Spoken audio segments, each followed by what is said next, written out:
அதனால பேசல. உலகத்தில் இருக்கக்கூடிய 20 நாடுகள் அந்த இனப்படுகொலையில பங்கெடுத்து சுட்டு கொண்டாங்க அந்த மக்களை.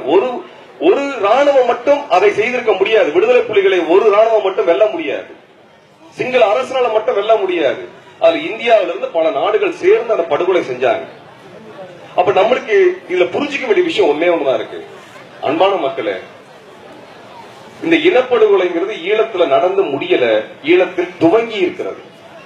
அப்ப நடந்த இனப்படுகொலை நம்ம மறந்து கடந்து போகக்கூடிய விஷயம் இல்ல.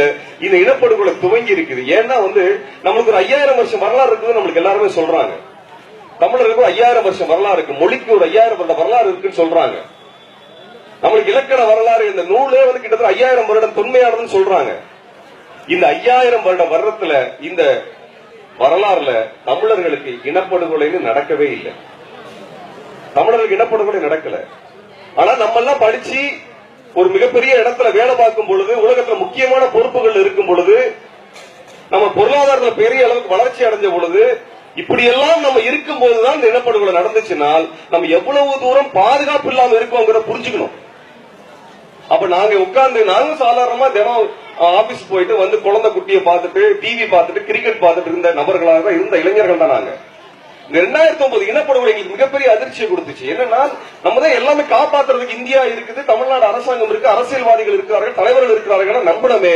ஆனா 1.5 லட்சம் பேர் கிட்டத்தட்ட அதுல 30,000 பேர் குழந்தைகள், 30,000 குழந்தைகள் படுகொலை செய்யப்பட்டாங்க. அப்ப இவ்வளவு பெரிய கொலை நடந்திருக்கு, இது தடுக்கிறதுக்கு யாருமே இல்லை அப்படின்னும் பொழுதுதான் அந்த பயம் எங்களுக்கு பெரிய அளவுக்கு துன்புறுத்துச்சு, எங்களை தூங்க விடல. அப்ப நாங்க ஆராய்ச்சி செஞ்சு பார்த்தப்பதான் இது ஏன் நடந்துச்சு, எந்த லாபத்துக்காக நடந்தது அப்படிங்கறது நீங்க தெரிஞ்சுக்கணும் விரும்புறோம். இன்னைக்கு உங்ககிட்ட பேசுறதுக்கு ஒரு வாய்ப்பு கிடைச்சிருக்கு. இந்த விஷயத்தை நாங்க இதுக்கு முன்னாடி ஊரா நாங்க பேசிய பொழுது உங்களுக்கு கேட்பதற்குரிய நேரம் இல்லாமல் இருந்திருக்கலாம். ஆனா இன்னைக்கு நீங்க உங்களுடைய நேரத்தை எங்களுக்கு ஒதுக்கி கொடுத்திருக்கீங்க, அதுக்காக நான் நன்றி தெரிவிக்கிறேன்.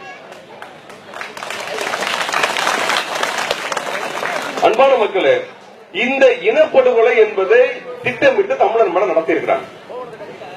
இந்த இனப்படுகொலை என்பது துவங்கி இருக்குது. நாங்க பார்த்த விஷயம் ஒன்னே ஒண்ணுதான். உலகத்துல பெட்ரோலை எடுத்துட்டு போறது, இங்க செய்யப்பட்ட இரும்பு தாது பொருளை எடுத்துட்டு போறது, சைனால உற்பத்தியான பொருளை எடுத்துட்டு போறது, நீங்க பார்க்கக்கூடிய வீட்டுல இருக்க தட்டுமுட்டு சாமான இதெல்லாம் எடுத்துட்டு போகிறதுங்கிறது உலகத்துல ஒரு நாட்டுல இருந்து இன்னொரு நாட்டுக்கு எடுத்துட்டு போறது கப்பல்ல தான் எடுத்துட்டு போவாங்க. கப்பல்ல தான் எடுத்துட்டு போக முடியும். இந்த நீங்க பார்க்கக்கூடிய சைனா பொருள், அமெரிக்கா பொருள், ஜப்பான் பொருள், இது எப்படி எல்லாம் நீங்க உலகத்துல பாக்குறீங்க. உங்க வீட்டுல இருக்கக்கூடிய அத்தனை தட்டுமுட்டு ஜாமானும் எலக்ட்ரானிக் பொருளும் இத்தனையும் கப்பல் வழியாக சரக்கு கொண்டு போகணும், திரும்பி கொண்டு வரணும். இது உலகத்துல இந்த சரக்கு கப்பல்களை கொண்டு போகக்கூடிய அந்த ரோட்டை, அந்த சாலையை, அந்த கடலை யார் கட்டுப்படுத்துறானோ அவன் தான் வல்லரசு. இது இப்ப இல்ல. ராஜராஜ சோழன் அந்த காலத்துல கடாரம் கொண்டான், கங்கை கொண்டான் நம்ம வரலாறு சொல்லிருக்கானுங்க. ஆனா ஏன் போனாங்க நம்மளுக்கு சொல்லல. அன்னைக்கு தமிழ்நாட்டில் இருக்கக்கூடிய வியாபாரிகள், வணிகர்கள் அந்த பக்கம் போகும்பொழுது, இந்தாச்சியா பக்கம் சிங்கப்பூர் பக்கத்துல போகும்பொழுது கடல் கொள்ளையர்கள் இவங்களுடைய பொருட்களை கொள்ளையடிக்கிறாங்க, ஆகவே இந்த வணிகர்களுக்கு பாதுகாப்பு வேண்டும் என்று சொல்லிதான் படை அனுப்பினாங்க. ஆக ஒரு கப்பல் சரக்கு போக்குவரத்து வணிகம் நடக்கணும்னா அந்த இடம் பாதுகாப்பாக இருக்கணும். அப்படிப்பட்ட இடத்தை யார் ஆக்கிரமிக்கிறாரோ, யார் கட்டுப்படுத்துறானோ அவன் தான் வல்லரசு உலகத்துல. இதுக்காக உலகத்துல எல்லா இடத்துலயும் சண்டை நடக்குது. உலகத்தின் சண்டையே இருக்காத நடந்துட்டு இருக்குது. இதுக்காக யுத்தமே நடக்குது. அந்த மாதிரி எடுத்தோம்னால் இந்த பொருளாதாரம் ரொம்ப சின்ன விஷயம் உங்ககிட்ட சொல்லியிருக்கேன். நான் படித்த இளைஞர்கள் இருக்கீங்க, தயவு செஞ்சு இதை பத்தி தேடி நீங்க தான் ஆய்வு பண்ணி உங்களுடைய மக்கள் இடத்துல பகிர்ந்து கொள்ளணும்.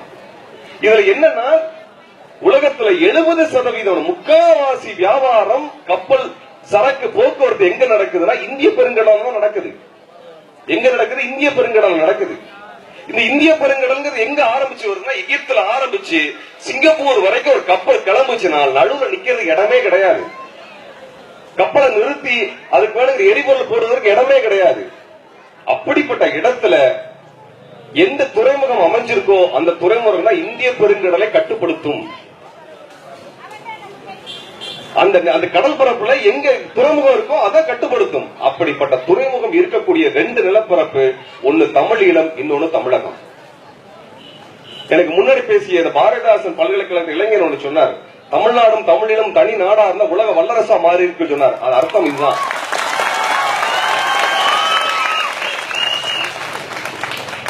இதுல தமிழ்நாட்டினுடைய நிலமும், தமிழ்நாட்டினுடைய கடலும், தமிழ்நாட்டினுடைய துறைமுகமும் அவனுக்கு வேணும். அதே போல ஈழத்தில் இருக்கக்கூடிய முக்கியமான துறைமுகம் திரிகோணமலைன்னு ஒரு ஊர். திரிகோணமலை துறைமுகம் நீ கேள்விப்பட்டிருக்கு, தயவு செஞ்சு படிச்சு பாருங்க. 2ஆம் உலக போர்ல ஜப்பானை தோற்கடித்த துறைமுகம் என்பது திரிகோணமலை.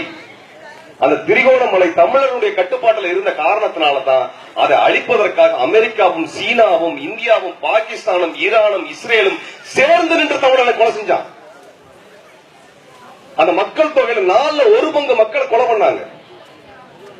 இந்த கொலை முடிஞ்ச பிறகு அடுத்து யாரை நோக்கி நகருவான்னாலும் தமிழ்நாட்டை நோக்கி நகருவான். நாங்க ஈழத்திற்கான மக்களுக்கு நடந்த இனப்படுகொலைக்காக போராட்டம் நடத்திட்டு இருக்கோம்.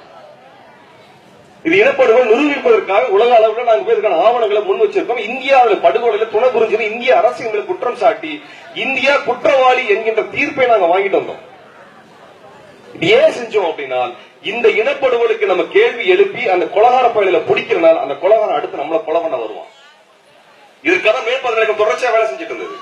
அப்ப நாங்க ஆய்வு செஞ்ச போலதான் நினைச்சோம், இனப்படுகொலை என்பது தமிழ் ஈழத்தில் முடியல, அங்க ஆரம்பிச்சிருக்கு, அடுத்து தமிழ்நாட்டை நோக்கி வந்துட்டு இருக்காங்க எங்களுக்கு புரிஞ்சுது. ஏன்னா தமிழ்நாட்டையும் தமிழ் ஈழத்தையும் ரெண்டையும் பாதுகாப்பதற்கு யாரும் தயாரா இல்ல, யாருமே தயாரா இல்ல. அது என்ன இருந்ததுன்னா, இந்திய ராணுவமோ இந்திய கடற்படையோ நம்மளை பாதுகாக்கல. மீனவருக்கு என்ன நடக்குது நம்ம பார்த்துட்டு இருக்கோம். நம்ம என்னன்னு பார்த்துட்டு இருக்கோம். இங்க போராடக்கூடிய மக்களை அடிக்கக்கூடிய காவல்துறை நம்மளோட காவல்துறையா இருக்குது. இதுதான் நம்ம பார்த்துட்டு இருக்கோம். அதேதான் இலங்கையில் இருக்கக்கூடிய அந்த தங்கள் உரிமைக்காக போராடிய மக்களை சொந்த ராணுவத்தை வச்சு கொலை செஞ்சு இலங்கை அரசு இருக்கு.